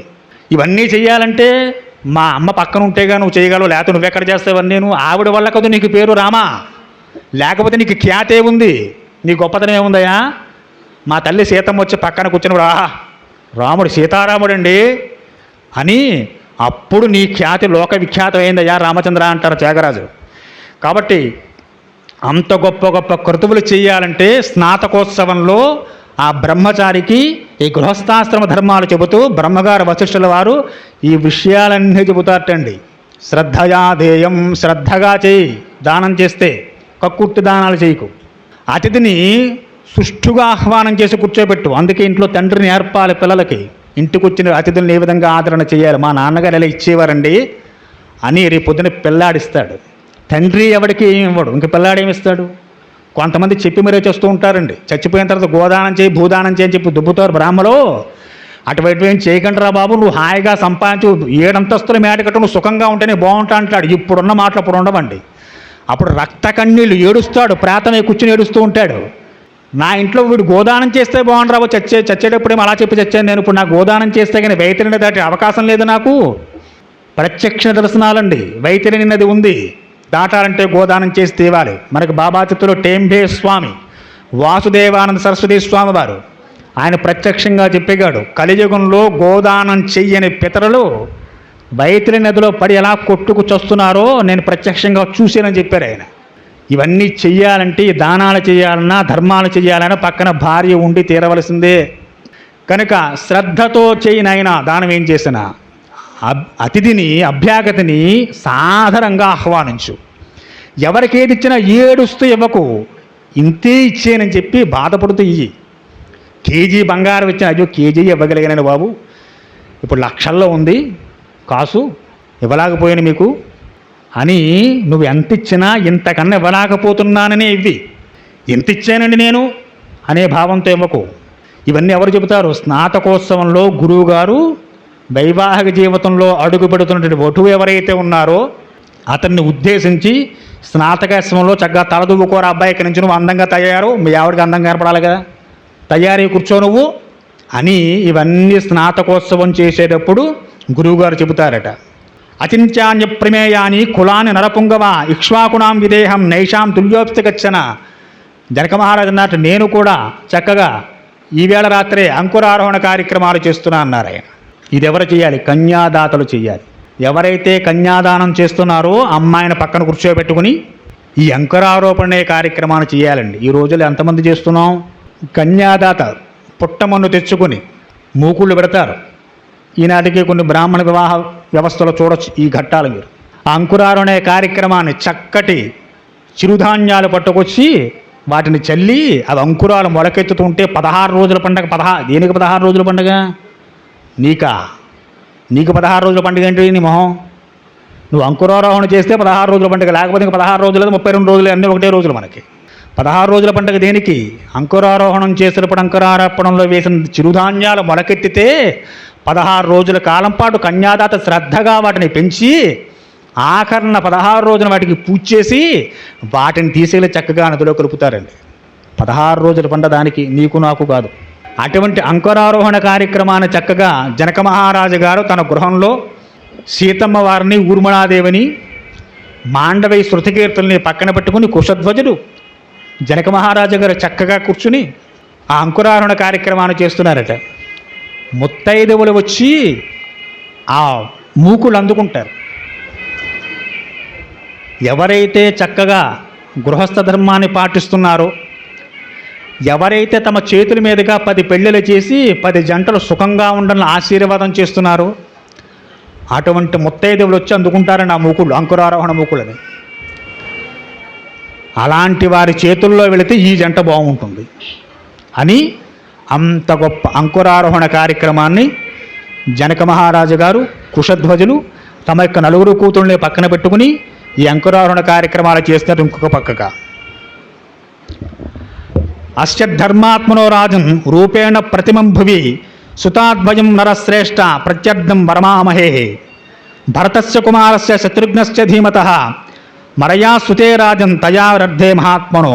చక్కగా దశరథ మహారాజు గారు తమ విడిది గృహంలో ఈ రామ, భరత, లక్ష్మణ, శత్రుఘ్నుల చేత వశిష్ఠులు గురువుగారిని దగ్గర పెట్టుకుని ఈ స్నాతకోత్సవ కార్యక్రమాలు పూర్తి చేసుకుని కంకణ ధారణాబద్ధులై కంకణాలు ధరించారట. మనకి ఇప్పుడే కొడుతూ ఉంటారు, పసుపు దారం వేసి మామిడి కొమ్మ కట్టి అభిమంత్రించి కొడుతూ ఉంటారు. ఈ రక్ష కట్టేటువంటి రామలక్ష్మణ భరత శత్రుఘ్నులకి, అయ్యా మీరు రక్ష చేత కుశలం భవతు, మీరు కుశలంగా ఉందురు కాక. విశ్వామిత్ర వచస్తృత్వ వశిష్ఠస్య మతే తథా జనక ప్రాంజలిర్వాక్యం ఉవాచముడు పొంగవవు. వశిష్ఠ మహామునితో కొన్ని విశ్వామిత్రుల యొక్క వచ్చి దశరథ మహారాజు చెప్పేటయ్యా, జనక మహారాజు గారి చక్క అంకురారోహణ కార్యక్రమాలు చేసుకుని వారు సిద్ధంగా ఉన్నారు. కులం ధన్యమిదం మన్యే ఏషాంనో మునిపుంగవో సదృశం కుల సంబంధం యదాజ్ఞ యదస్వయం. చక్కగా మీరు కూడా ఈ స్నాతకోత్సవ కార్యక్రమాలు ముగించుకుని మీరు సిద్ధంగా ఉన్నారు. ఈ 2 వంశాలు ఎప్పుడు ఏకమవుతాయా అని చెప్పి చూస్తున్నారట అందరూ. ఏవం భవతి భద్రం వే కుశధ్వజైశ్రేమం తస్నో భజితేం సహితం శత్రుఘ్న భరత భవౌ. మీరు చక్కగా ఈ రామ, లక్ష్మణ, భరత, శత్రుఘ్నుని తీసుకుని ఆ కళ్యాణ వేదిక వద్దకు, ఎక్కడైతే కళ్యాణ నిర్ణయం చేశారో ఫంక్షన్ హాల్స్ కదా మనకి ఇప్పుడు రోజుల్లో, అటువంటి ఆ ఫంక్షన్ హాల్కి, కళ్యాణ మండపానికి మీరు చక్కగా వేయించేయవలసింది.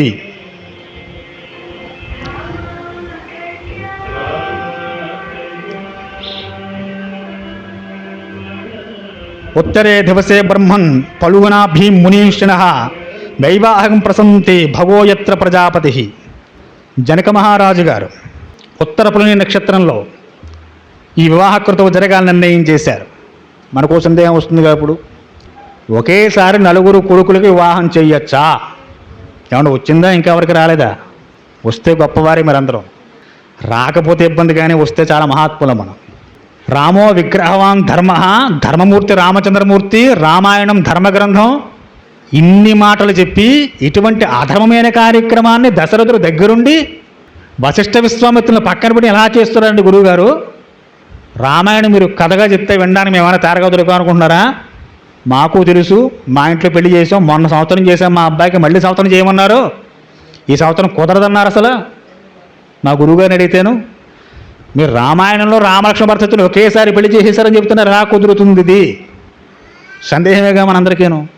ధర్మశాస్త్రం చెబుతోంది ఒకే తల్లి కడుపున బిడ్డలకు చేయకూడదు తప్ప విడివిడిగా తల్లుకు పుడితే చేయొచ్చుట. ధర్మ సూక్ష్మం బాగుంది. అయితే రామ లక్ష్మణ భరతులకు చేయొచ్చు, ముగ్గురికి విడివిడిగా పుట్టారు కాబట్టి. లక్ష్మణ శత్రుఘ్నులకు ఎలా చేశారు మరి? సుమిత్ర కడుపున కమలగా పుట్టారు. ఎవరు? మనం మొదటికి వెళ్ళాలి, మళ్ళీ మనం ఆ రోజులు గుర్తు రావాలి మనకి. కౌసల్య సుమిత్ర కైకేయికి పాయస పాత్ర ఇస్తే దాన్ని 8 భాగాలు చేస్తే 5 భాగాలు కౌసల్యకి, 3 భాగాలు కైకేయికి ఇస్తే, వారిద్దరూ సగం సగం పట్టుకొచ్చి మధ్యలో సుమిత్రకి ఇస్తే, కౌసల్యాదేవికి రాముడు, కైకేయికి భరతుడు పుడితే ఈ ఇద్దరి దగ్గర 2 భాగాలు తీసుకున్నటువంటి సుమిత్రాదేవికేమో లక్ష్మణ శత్రుఘ్నులు పుట్టారు. మరి లక్ష్మణ శత్రుఘ్నులు ఎలా చేశారండి? వారు విడివిడిగా ఒకళ్ళో సంవత్సరం పుట్టినవారు కాదు. ఒకే తల్లి గర్భంలో ఒకేసారి జన్మించినటువంటి వారు. ఇంకో విషయం చెప్పారు, జ్యోతిష్ శాస్త్ర ప్రకారం ఈరోజు మనకి ముహూర్తాలు పంచాంగాలు ఎలా ఉంటాయంటే అర్ధరాత్రి 12:48 నిమిషాలకి, 2:36 నిమిషాలే ఉంటాయి. సెకండ్లు ఉన్నాయి మనకి. ఎవరన్నా సెకండ్లు రాస్తే ముహూర్తగాతంలో 12:48 రాయమని చెప్పండి. అసలు మనకు నిమిషాలు చూడడమే పెద్ద కష్టం మనకి, ఇంకా సెకండ్లు ఎక్కడ చూస్తారా? అసలు ముహూర్తం దాకా కూర్చోవడమే గొప్ప మనకి. రాత్రి 12:30 ముహూర్తం వచ్చిందనుకోని కూర్చుంటాడు ఎవరైనా ముహూర్తం దాకాను? భోజనం చేసి పడుకునేవారు కొంతమంది, వెళ్ళిపోయేవారు కొంతమంది. ముహూర్తం టైంకున్నా కన్యాదాతలుగా నిద్ర వచ్చేస్తూ ఉంటుంది, పేటల మీద కూర్చొని ఎప్పుడైపోతుందిరా బాబు అని చెప్పని. ఇక సెకండ్ల దాకా ముహూర్తం చూసేవాడు ఎవడున్నాడు? ఇప్పుడు ముహూర్తాన్ని 30 డిగ్రీల్లో విభజన చేసి 29 డిగ్రీల ఒకరికి, 30 డిగ్రీల ఒకరికి చేయొచ్చుట. అంటే అంత క్రిందకి ముహూర్తాన్ని తీసుకెడుతున్నారు. ఈరోజు అంత క్రింది స్థాయికి ముహూర్తాలు లేవు మనకి. కనుక జ్యోతిష్ శాస్త్రం ఆమోదించింది, ఒకరికే ఒకే సందర్భంలో వివాహం చేయవలసి వస్తే ముహూర్తాన్ని 30 డిగ్రీల విభజన చేసి 29వ డిగ్రీల ఒకరికి, 30 డిగ్రీల ఒకరికి వివాహం చేయొచ్చని చెప్పి జ్యోతిష్ శాస్త్ర ప్రమాణం. ఇన్ని ధర్మ సూక్ష్మాలు పక్కన కూర్చున్న గురువుగారు నాలంటాడా? వశిష్ఠుడు, విశ్వామిత్రుల వారి సామాన్యుల, జాబాలి, కశ్యప, గౌతమ, మార్కండేయ, ఇటువంటి మహాత్ములందరూ ఉన్నారు కళ్యాణంలో. ఇంతమంది దగ్గరుండి చెయ్యకుండా పని రాముడి చేత చేయించి రామాయణం ఆదర్శ గ్రంథము, రాముడు ధర్మమూర్తి మనకు అందిస్తారా? చాలా జాగ్రత్తగా ఉన్నారండి. జ్యోతిష్ శాస్త్రం ఏం చెప్పింది, ధర్మశాస్త్రం ఏం చెప్పింది, అవన్నీ పరిగణలోకి తీసుకుని అద్భుతమైన ఘట్టాన్ని, ఈ నలుగురికి ఒకే ముహూర్తంలో వివాహం చేసే ఘట్టాన్ని మన ముందు ఉంచారు. ఇలా ఎక్కడా జరగదండి ఇంత గొప్ప కళ్యాణం. ఎంతమంది బంధువులు వచ్చారు, ఎంతమంది తీసుకొచ్చారు దశరథ మహారాజు గారు? రేపు లేదు ఎల్లుండి పెళ్ళండి. ఈవేళ మఖా నక్షత్రం, పుబ్బ లేదు ఉత్తరా నక్షత్రంలో వివాహం ఉన్నారు. అక్కడికి వెళ్ళిన తర్వాత ముహూర్తం నిర్ణయం చేశారు. పెళ్లి కూతురింటికి వెళ్ళిపోయిన తర్వాత అక్కడ ముహూర్తం నుంచి ఎప్పుడు శుభలేఖలు ప్రింట్ చేస్తారు, ఎప్పుడు వేస్తారు, ఎంతమంది ఇళ్ళకి పట్టుకెళ్ళిస్తారు? మిథిలా నగరాన్ని అడగ 4 రోజులు పెట్టింది వీళ్ళకి. పోస్టులో వేసిన ఒక రోజు మధ్యలో గ్యాప్ ఉండి ఉంటాయి కదా, ఎంతమంది పెళ్ళికి వస్తారు? సీతారామ కళ్యాణం చుట్టాలు చాలా తక్కువటండి. ఈరోజు సీతారామ కళ్యాణం చేస్తే 10,000 మందికి భోజనాలు పెట్టానండి మా వీధిలోనూ. మీకేం తెలుసు? 10 లక్షల చందా వచ్చిందండి. అబ్బో చాలా గొప్పవాడవాడు విజయ్, నీవు చేసినంత గొప్ప ఎవడు కళ్యాణం చేయడు అని గొప్పలు చెప్పుకుంటాం. చాలా గోప్యంగా జరిగిపోయిందిట సీతారామ కళ్యాణం. మన చక్కగా కవులు వర్ణనలు చేస్తుంటారు, ఎన్నో వర్ణనలు ఉంటాయి. రామాయణం ఒకట, ఎన్ని రామాయణాలు ఉన్నాయి.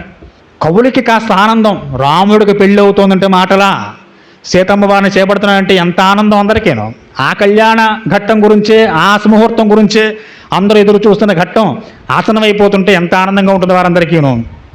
కాబట్టి అటువంటి గొప్ప ఘట్టాన్ని వర్ణన చేయడం కోసం ఎన్నో వర్ణనలు చేశారు. యథార్థంగా చెప్పాల్సి వస్తే ఇక్ష్వాకు వంశస్థులుగా మళ్ళా సుముహూర్తం అంటే జీలకర్ర బెల్లం పెట్టుకోవడం కాదు, పాణిగ్రహణమే సుముహూర్తం. వారికి కన్యాదానం చేస్తారు, అమ్మాయి చెయ్యి అబ్బాయి చేతుల్లో పెట్టి కన్యాదానం పోస్తారంతే, అదే సుముహూర్తం వారికి. అవే చెప్పారు వాల్మీకి మహర్షి, ఇంకా ఎక్స్ట్రా ఏం మాట్లాడలేదు. మనం రాముడికి బాసగం కడతాం, అమ్మవారికి బాసగం కడతాం, పెళ్లి కొడుకుని చేస్తాం, పెళ్లి కూతురుని చేస్తాం. ఇవన్నీ ఎప్పుడు చేశారు మరి రాముడిని అమ్మవారు? నేను ఏం లేదు, వాల్మీకి రామాయణంలో ఎక్కడా ఈ ఘట్టాలు మీకు కనపడవు. రాముడు తల్లులు ఎవరూ రాలేదు, అయోధ్యానగర్ నుంచి ఒక్క ఆడది రాలేదండి పెళ్ళికి.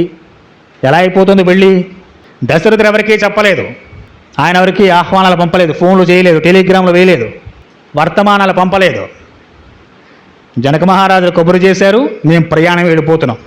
కాబట్టి అంత గోప్యంగా చాలా తక్కువ మంది ఉన్నటువంటి సమూహంతో సీతారామ కళ్యాణం జరగబోతోందట. శ్రుత్వాతమయోధ్యాయం వివాహార్థం తమాత్మజ మిథిలాం ఉపయాంతస్తు త్వజా సామహీపతే త్వరయాభిపతోమహం ద్రష్టుకామశ్రేయస. ఎంత విశేషమయ్యా అంటే, పోనీ చుట్టాలంటే ఎవరో పై వాళ్ళని పిలవకపోతే ఏమో కానీ మేనమామకు చెప్పరండి, చెప్పాలక్కర్లేదు. రేపు పొద్దున మళ్ళీ మేనమామ ఇంటికి వస్తాడా మనకి? ఎంత విత్తరం చూడండి.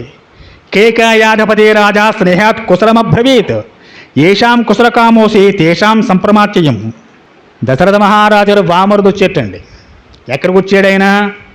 కైకేయి రాజ్యం నుంచి కైకేయి దేశాధిపతి బయలుదేరి భరతుడు గారు మేనమామ గారు, ఆయన తన తండ్రి గారు అంటే భరతుడు తాతగారు భరతుడిని చూడాలనుకున్నారట.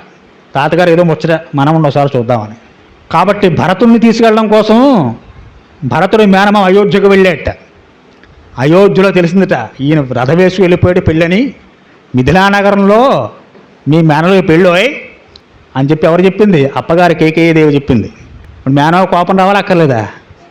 నాకు చెప్పకుండా మా బావగారు మా మేనలు పెళ్లి చేస్తారు చెప్తున్న వాడి సంగతి రారేమండి. రేపు పొద్దున యుద్ధమే. దశరథుడితోటి కేకేయ దేశానికి అయోధ్య దేశానికి మధ్య యుద్ధం, పెద్ద ఘోర యుద్ధం. ఇంతమంది మరణించారు, పొద్దున పేపర్లో వచ్చేస్తుంది. కానీ ఎంత ఘోరం అండి మేనమాకు చెప్పరు పెళ్ళి అవుతుంటేను.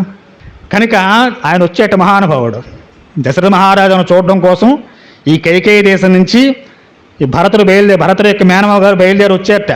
భరతుని తీసుకువెళదాం ఒకసారి తండ్రి గారు చూడాలనుకుంటున్నారని చెప్పి అంటే అక్కడికి వెళితే చెప్పేట, మీరు అయోధ్యలో బయలుదేరి ఇక్కడికి వచ్చారని చెప్పి. శ్రుత్వాత్మహం అయోధ్యాజం వివాహార్థం తమాత్మజ. బావగారు దశరథ మహారాజా నేను అయోధ్యకు వెళ్ళానండి, వెళితే మీరు వివాహం కోసం మిథిలానగరానికి వచ్చారని చెప్పారు, కనుక రెక్కల కట్టు మీ దగ్గర వచ్చేసాను. జీవిటి విషయం అధరాజా దశరథ ప్రియాతి ముపస్థితం దృష్ట్వా పరమసత్కారే పూజార్హం సమపచేత్. వచ్చినటువంటి ఆ బావమరిదిని చక్కగా దశరథ మహారాజు కూర్చోబెట్టి చక్కడి సత్కారం చేసి, ఏమిటి ఇంత కంగారుగా వచ్చేసి ఏం జరిగింది? ఈయన ఒక గొప్ప పని చేసేస్తున్నాడు చెప్పకుండాను, నువ్వెందుకు వచ్చావో చెప్పించి అడుగుతున్నాడు. ఏమైనా బాగుందండి అసలు? మనకి చెప్పుకోవడానికి ఎలా ఉంది? ఏంటంటే అసహ్యంగా ఇవేసి పెళ్ళిళ్ళండి బాబు ఇవి. ఇది ఎక్కడ సంత? ఎక్కడ వినలేదు ఇలాంటి పెళ్ళిళ్ళు మేము. ఇవన్నీ రాముడి పెళ్ళిలేండి, మీ పెళ్ళి నా పెళ్ళి కాదు. కాబట్టి ఏ నాయన ఏమిటి ఇంత కంగారు ఎందుకు వచ్చావు అని చెప్పి అడగగానే చెప్పేట. తతస్థాభుతో రాత్రం సహపుత్రి మహార్భి.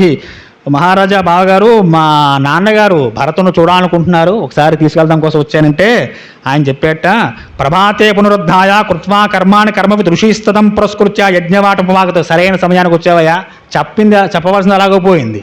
మంచి టైంకి వచ్చావయ్యా, చాలా సంతోషం. రేపు పొద్దున అబ్బాయికి పెళ్లి జరుగుతుంది, ముందు ఇవాళ రాత్రి ఉండి రేపు పొద్దున పెళ్లి చూసి వెళ్దాం అన్నాడు. ఎంత విచిత్రంగా ఉంది చూడండి. యుక్తే ముహూర్తే విజయే సర్వాభరణ భూషితై భ్రాతృభి సహతో రామ కృతా కౌతమంగళ. రేపు పొద్దున్నేనయ్యా మీ మేనడికి పెళ్లి చేస్తున్నాను, బాగానే సమయానికి బాగానే వచ్చు, పిలిచేది ఎలాగో లేదు, వచ్చిన వాడిని కూర్చోబెట్టి 4 మాటలు చెప్తున్నారు దశ మహారాజు గారు. సరే ఇప్పుడు మరి ఆయన మాత్రం ఏం చేయాలి? కోప్పడాలి కదా, ఏమీ కోప్పడలేదట. కనుక యుక్తే ముహూర్తే విజయే సర్వాభరణ భూషితై భ్రాతృ సహితో రామ కృతకౌతుక మంగళ. రేపు పొద్దున్నే రామ లక్ష్మ భరత శత్రుఘ్నులందరినీ కూడా మంగళ స్నానాలు చేయించి సర్వమంగళకృతులుగా అలంకరణ చేస్తారు. కాబట్టి నువ్వు కూడా ఇక్కడే ఉండు. ఋషీం సదా పురస్కృత్య యజ్ఞవాటముభాగతం. ఆ చక్కని వివాహ వేడుకను చూద్ది కానీ, చూసి చక్కగా అప్పుడు తీసుకెళ్ది కానీ భరతుణ్ణి మీ ఇంటికి, అమ్మగారింటికి అని చెప్పగానే చక్కగా మొన్నాడు ప్రభాతే పునరుద్ధకృత్వ కర్మాణి కర్మవిత్. ఆ రోజు మొన్నాడు ఉదయాన్నే లేచారు, స్నాన సంధ్యాదులు సంధ్యావందనలు ముగించుకున్నారు. చక్కగా రామ లక్ష్మ భరత శత్రుఘ్నుల్ని సర్వమంగళాకారులుగా తీర్చిద్దేరట. చక్కనైనటువంటి వశిష్ఠ పురతకృత్వ మహర్షి నరాప పితుస్సమీ సమాశ్రిత్య తస్థో భ్రాతురావృత వశిష్ఠో భగవాన్యేత్య వైదాహ మిదమబ్రవీత్. రాముడికి లక్ష్మణుడికి భరతుడికి శత్రు రక్షాబంధనాలు కట్టారు, చక్కటి ముత్యాల హారాలు వేశారు, మంచి పొట్టవస్త్ర అలంకరణ చేశారు. సర్వాంగ సుందరంగా ఆ నలుగురు యొక్క ఆ కుమారుని తీర్చిదిద్దేరట. దాతృప్రతిగృహీతాభ్య సర్వార్థ ప్రభావంతి స్వధర్మం ప్రతిపద్యశ్చ కృత్వా వైవాహిమోత్తమం. చాలా ఉత్తమమైన పవిత్రమైనటువంటి ఈ వైవాహిక కార్యక్రమాన్ని అత్యంత భక్తి శ్రద్ధలతోటి చాలా అప్రమత్తంగా, దశరథుడు నిద్రపోవట్లేదుటండి పాపం, ఎక్కడ ఆయన విశ్రాంతి తీసుకోవడం లేదు. ఎక్కడెక్కడ ఎవరెవరు ఏం చేస్తున్నారు, ఏమేమి చెయ్యాలి అవన్నీ అప్రముత్రే చూస్తున్నట్ట. వశిష్ఠుల వారు దగ్గరికి వచ్చి శతానందుల వారు చెప్పారట, అయ్యా జనక మహారాజు గారు మిమ్మల్ని అందరినీ కళ్యాణ దగ్గరికి రమ్మన్నారు, అందరూ బయలుదేరండి అని చెప్పని. ఇత్యుక్త్వా పరమోదారో వశిష్ఠేన మహాత్మన ప్రత్యువాత మహాతేజం వాక్యం పరమధార్మికతో కశ్చిత్ ప్రహారో కశ్యభ్యా సతవత్యషిది స్వగృహే చ విచారోస్తి యదా రాజ్యమిదం తవ. దశరథ మహారాజు గారు తన 9 కుమారులను తీసుకుని తన మంత్రుల్ని పురోహితుల్ని వెంట పెట్టుకుని ఎక్కడైతే ఈ కళ్యాణ మండపం సిద్ధం చేశారో అక్కడికి బయలుదేరి వెళ్ళారట. చక్కనటువంటి మేళతాళాలతోటి, మంగళ వాయిద్యాలతోటి, శుభమైన కలసలతోటి, చక్కనటువంటి మంగళ ద్రవ్యముల చేత ఆ మండపం అంతా తీర్చిదిద్ది ఉంచారట. ఏమున్నాయి అక్కడ? కుశలు అంటే దర్భలు ఉన్నాయట. చక్కనైనటువంటి వరి పేలాలు, లాజలు అంటారు వాటిని, అది ఏర్పాటు చేశారట. అలాగే ముందు మనం చెప్పుకున్నటువంటి అంకురారోహణ వేసినటువంటి పాత్రలు, హోమం చేసేటువంటి పాత్రలు, ఇవన్నీ ఆ మండపం చుట్టూ ఏర్పాటు చేసి మండపం మీద చక్కటి హోమగుండాన్ని ఏర్పాటు చేశారట. అక్కడికి ఈ 9 కుమారులను తీసుకుని చక్కగా బయలుదేరి దశరథ మహారాజు గారు వెళ్ళారు. వచ్చిన దశరథుని ఆహ్వానం చేశారు జనక మహారాజు గారు. వశిష్ఠుల వారితో అంటున్నారట, వశిష్ఠ మహర్షి, ఇది మీ అయోధ్య నగరమే అనుకోండి, ఇక్కడ ఏమాత్రం మొహమాటం లేదు. ఈ పని చెయ్యాలా, ఈ పని చెయ్యకూడదా, జనకుడికి చెప్పాలా చెప్పకూడదా అనే మీరు పెట్టుకోవద్దు. అయోధ్య నగరంలో దశరథ మహారాజు ఆస్థానంలో మీరు ఎంత స్వేచ్ఛగా ఉండి ఏ పని ఎప్పుడు ఎలా చేయాలో మీ రాజుగారికి ఏ విధంగా బోధ చేస్తారో అదేవిధంగా ఇక్కడ కూడా మీకు కానీ దశరథ మహారాజు గారికి కానీ ఎవరికి ఏ ఆంక్షలు లేవు. అందరూ స్వేచ్ఛగా ఉండొచ్చు. దశరథుడితో అంటున్నారట, అయ్యా ఇది మీ అయోధ్య అనుకోండి, ఇదంతా మీది. ఈ మాటలు చెప్తున్నారు జనక మహారాజు గారు చెప్తున్నారండి. కాబట్టి ఇక్కడ ఏమాత్రం సంకోచించద్దు. ఏ క్రతువు ఎప్పుడు ఏ విధంగా జరగాలో ఆ విధంగా జరిపించండి అని చెప్పి ఆజ్ఞలు వేసేట. సువర్ణపాలకాబచ్చి చిత్రకుంభేచ్ఛ సంకుశై అంకురాడ్వైరవాచ్చేది ద్రోపాత్రే సుధూపకై. ముందు మనం చెప్పుకున్నట్లుగా ఆ పాత్రలు అవన్నీ ఉన్నాయి, ధూప పాత్రలు కూడా ఉన్నాయి, శంఖాలు ఉన్నాయట. శంఖపాత్రే శృవైసృగ్భి పాత్రే వాగ్యపూరితై లాజాపూర్ణేచ్ఛ పాత్రభ్య అక్షతే రవి సంస్కృతై. అక్షతలు పశుపక్షితమైన పాత్రలు. అలాగే హోమానికి కావాల్సిన ద్రవ్యాలు, శంఖంలా తీర్చిదిద్దబడిన పాత్రలు, దర్భలు, కుశలు, అగ్నిమాధాయ అగ్నిని వేరిల్చేరట. శాస్త్రోక్తంగా మంత్రపూర్వకంగా అగ్నిని ఆహ్వానం చేశారు. అగ్నిదేవుడు ఆ కళ్యాణ మండపం మీద చాలా తేజోవంతంగా వెలుగొందుతున్నారట. అటువంటి చక్కటి వేదిక మీదకి రాగానే జనక మహారాజు గారు తోటి దశరథ మహారాజు అన్నారట, అయ్యా జరగవలసిన క్రతువు చూడండి, ఏ విధంగా ఎక్కడేం జరిపించాలో చూడండి. ఆయన గొప్ప మాట అన్నారండి దశరథ మహారాజు గారు. ఇక్కడ నేను ప్రతిగ్రహీతని, అంటే దానం పుచ్చుకునేవాడిని, మీరు దాత అంటే కన్యాదానం చేయవలసిన వారు మీరు. కాబట్టి నిర్ణయాలన్నీ మీవి. నిర్ణయం ఎవరు చేయాలి? దానం ఇచ్చేవాడు నిర్ణయం చేయాలి, పుచ్చుకునేవాడు కాదని. మగపెళ్ళి వారికి ఏ రైట్స్ లేవు. వెండి గ్లాసుతో పానకం కావాలి, మా అబ్బాయికి బాటా చెప్పులు కావాలి, ఏమీ లేవుట. ఎందువల్ల? దానం ఇచ్చేవాడు గొప్పవాడా, పుచ్చుకునేవాడు గొప్పవాడా? నీ దగ్గర ఉంది కాబట్టి ఇస్తున్నావు. ఆయన పుచ్చుకోవడం కోసం వచ్చాడు. పుచ్చుకునేవాడి చెయ్యి క్రింద ఉంటుంది, ఇచ్చేవాడి చెయ్యి పైన ఉంటుంది. భాగవతంలో అదే చెబుతారు. బలిచక్రవర్తి వామనుడు 3 అడుగులు అడుగు వచ్చాడు. శుక్రాచార్యుల వారు చెప్పారు, ఏమని? వచ్చినవాడు మాయావి మహావిష్ణువయా అంటే బలిచక్రవర్తి వెంటనే చెయ్యి వెనక్కి తీసుకోవాలి కదండి. ఆయన ఆ మాటం లేదట. ఆహా, ఎంతటి భాగ్యం అండి నాకు! మహావిష్ణువు చేతిలో నేను దానం చేయడమా, విష్ణువు చెయ్యి కింద నా చెయ్యి పైన ఉండడమా, ఎంతకన్నా గొప్ప అవకాశం ఏముంటుంది? తప్పకుండా దానం చేస్తాడు. ఊరు దౌర్భాగ్యుడా! ఇదెక్కడ గొడవరా? మహాభారతం కర్ణుడికి సూర్యుడు కల్లో కనపడి చెప్పాడు, రేపు పొద్దున ఇంద్రుడు బ్రాహ్మణ వేషంలో వస్తాడురా, నీ కవచకుండలు ఆడడం కోసం వస్తున్నాడు, ఇవ్వకరా అని చెప్పాడు. నాన్నగారు ఎంత గొప్ప వార్త చెప్పారు! మీరు చెప్పకపోతే వచ్చినప్పుడు ఇంద్రుడు నాకు తెలుస్తావదే, ఇంద్రుడు అంతటి వాడికి దానం చేయడమే తప్పకుండా చేస్తా అన్నాడు. ఊరు మూర్ఖుడా! నిన్ను చంపడం కోసం వస్తున్నారా వారు, చచ్చిపోయినా పర్వాలేదు, ఇంద్రుడు చేయి కింద ఉండి నా చేయి పైన ఉంటుంది. భగవంతుడైనటువంటి శ్రీ మహావిష్ణువు వచ్చి యాచించడమా, విష్ణువు చెయ్యి క్రింద ఉండడమా, నా చెయ్యి పైన ఉండడమా, ఇంతకన్నా గొప్ప సత్కారం లోకంలో ఉంటుందా గురువు గారు? తప్పకుండా ఆయన వస్తే అడిగింది ఇస్తా అన్నట్ట. దాతదే ప్రాధాన్యత, ఇచ్చేవాడిదే ప్రాధాన్యత, పుచ్చుకునేవాడికి ఏ రైట్స్ లేవండి. నేను ఈ టైంకి దానం చేస్తాను, ఆ టైంకి వెళ్ళడమే. కనుక కన్యాదాతదే నిర్ణయం. ఇది ఎవరు చెబుతున్నారు? దశరథ మహారాజు గారు చెబుతున్నారు. మీరు దాతలు, నేను ప్రతిగ్రహీతని, కాబట్టి దాతలదే నిర్ణయం. కాబట్టి జనక మహీపతి, మీరు ఎప్పుడు ఏది ఎలా చేయాలనుకుంటే దాన్ని అలా చేయండి.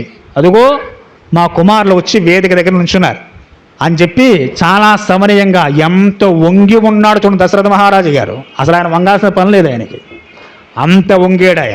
అంటే ఇంకా మనం ఎంత వంగి ఉండాలో దీన్ని చూసి నేర్చుకోవాలి వివాహ కర్తువుల్లో అని చెప్పారట. తతస్సేతాం సమానీయ సర్వాభరణభూషితాం సమక్షమగ్నే సంసాధ్య రాఘవాముఖే తదా అబ్రవిజ్జనకో రాజ కౌసల్యానందవర్ధనం. చక్కగా వెంటనే జనక మహారాజు గారు 4 యజ్ఞకుండాలు ఏర్పాటు చేశారు. చక్కగా వేదమంత్రోచ్చారణ జరుగుతున్నాయి, యజ్ఞానికి హవిస్సులు సమర్పిస్తూ ఉన్నారు. జరగాల్సిన కర్తువులన్నీ వశిష్ఠ, శతానంద, వామదేవ, జాబాలి, కశ్యప, గౌతమాది మహర్షులందరూ దగ్గరుండి జరిపిస్తూ ఉన్నారు.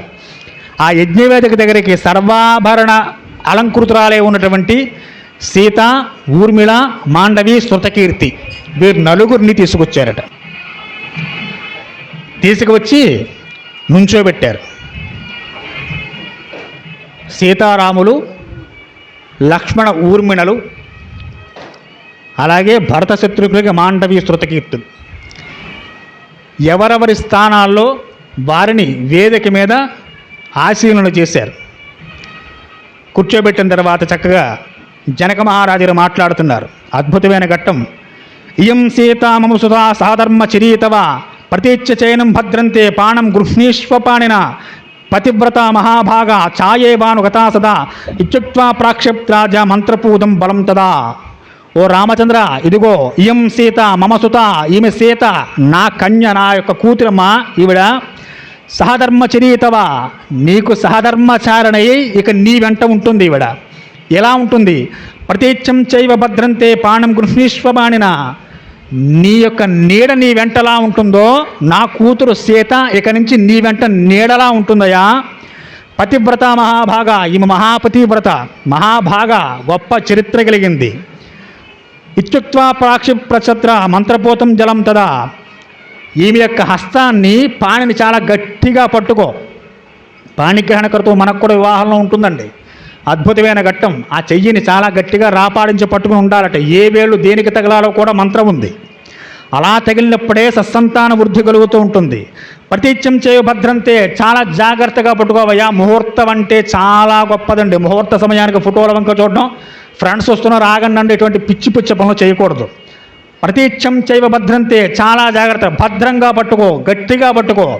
ఎవరు చెప్తున్నారు ఈ మాటలు? జనక మహారాజు గారు చెబుతున్నారు రామచంద్రమూర్తి వారికి. ఇం సీత మమ సుత, ఈ సీతాదేవి చేయి గట్టిగా పట్టుకోవయా. పాణం గృష్ణీష్వపాణిన, చాలా గట్టిగా రాపాడించి పట్టుకో అని చెప్పి, పతివ్రత మహాభాగ ఛాయేవానుగతా సదా ఇత్యుక్త్వా ప్రాక్షిప్రాజ మంత్రపోతం జలం తదా అని చెప్పి అమ్మాయి యొక్క చేతిని శ్రీరామచంద్రుడి యొక్క చేతిలో ఉంచి చక్కగా కన్యాధార పోసట. జై శ్రీరమద్రమారమణ గోవింద, సీతావరద గోవింద.